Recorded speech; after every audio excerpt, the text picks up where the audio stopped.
In December 1952, for 5 days, one of the largest cities on Earth simply stopped being able to see. Not at night, at noon. People could not see their own feet on the pavement.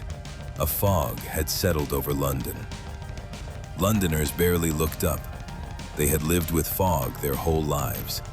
They called it a pea-souper and got on with their day. But this fog was not just fog, it was poison. And while the city shrugged and carried on, it was quietly killing thousands of them, in their buses, in their beds, in their own front rooms. By the time it lifted, the Great Smog of London would become one of the deadliest air pollution events in recorded history, and almost nobody noticed it happening. To understand how a fog could kill thousands of people in plain sight, you have to understand that in 1952, London ran on coal. Almost every home was heated by a coal fire. Power stations, factories, the railways, all coal. The whole city exhaled smoke, all day, every day. And here is the cruel detail. That winter was bitterly cold. So Londoners did the sensible, loving thing. They piled more coal on the fire to keep their families warm. Every additional lump of coal was another small contribution to what was coming. Then the weather turned against them. On the 5th of December, a mass of high pressure settled over the region and stopped the wind. Cold air sank and sat on the city, trapped under a layer of warmer air above. What meteorologists call a temperature inversion. It worked like a lid on a pot. All that smoke had nowhere to go but to hang in the air where people were breathing. So the smoke didn't disperse, it accumulated. Hour after hour, the city kept pumping out coal smoke, and the still, cold air held every bit of it in place, right down at street level. The fog grew thicker and dirtier and more toxic with each passing hour. And it wasn't just soot. Coal smoke is loaded with sulfur dioxide. As it mixed with the water droplets of the fog, it turned, in effect, into a mist of dilute sulfuric acid. Acid suspended in the air that people were pulling deep into their lungs with every breath. The fog had become a chemical weapon that the city had built, unknowingly, out of its own warmth. The truly dangerous thing was how ordinary it all felt. Londoners were proud of their fogs, almost fond of them. They had a nickname for the city's signature haze, a London particular. So when this one rolled in, there was no alarm, no warning, just another foggy day in a city that had always been foggy. That familiarity is exactly what made it so deadly. By the second day, the fog was unlike anything even lifelong Londoners had seen. Visibility in places dropped to a few feet, and in the worst spots, to almost nothing. People reported not being able to see their own hands held out in front of them. The city ground to a halt. Driving became impossible. Some drivers simply abandoned their cars in the road.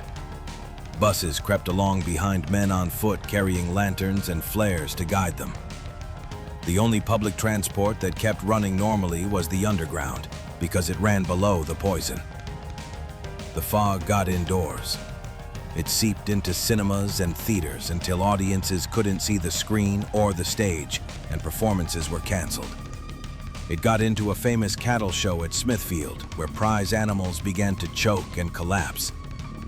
If it could do that to livestock, imagine what it was doing to the old, the young, and the sick. And that is exactly who it came for. In homes across the city, people with weak hearts and weak lungs began to struggle to breathe. The hospitals filled. Ambulances couldn't navigate the streets. People were dying of respiratory failure, of heart failure brought on by the strain of trying to breathe acid air. But they were dying quietly, at home and in wards, scattered across a vast city. No single dramatic scene, just a death here, a death there, multiplied thousands of times over. Here's the detail that finally hinted at the scale. Undertakers began to run out of coffins. Florists ran out of flowers for funerals. The machinery of death itself couldn't keep up. But because it was all happening behind closed doors, the living city above still didn't grasp what was occurring. On the 5th day, the 9th of December, the weather finally shifted.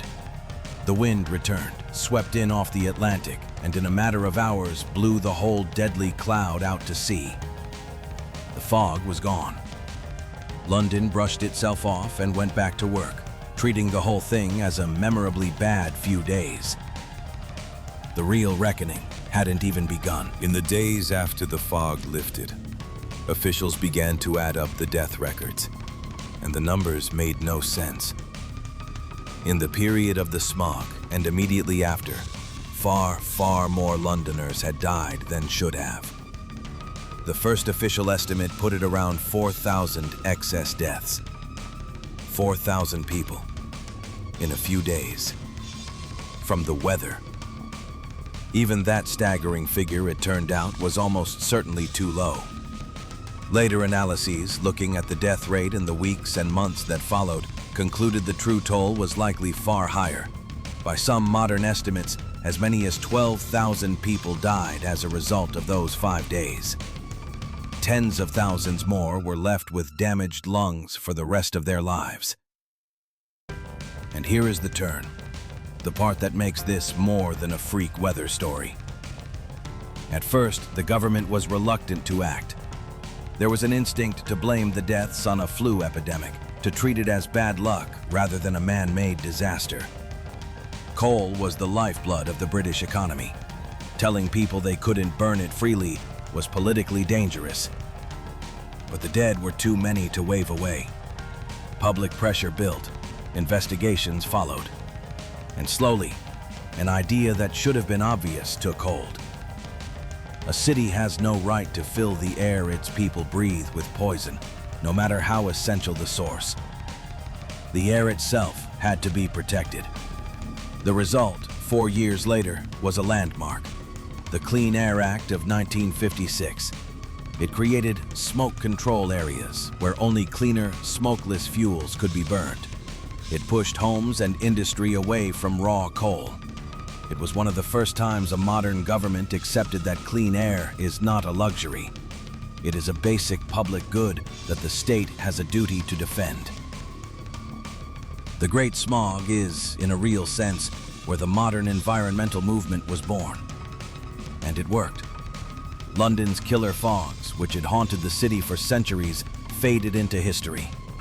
The pea-souper became a thing of old novels and black and white films. A danger people had simply accepted as part of life turned out to be something they could choose to end.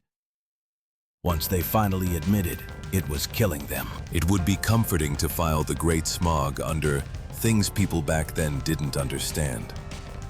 But that misses the real lesson. Londoners understood smoke. They could see it, smell it, taste it. They simply could not believe that something so ordinary, so woven into daily life, so familiar, could be lethal on this scale.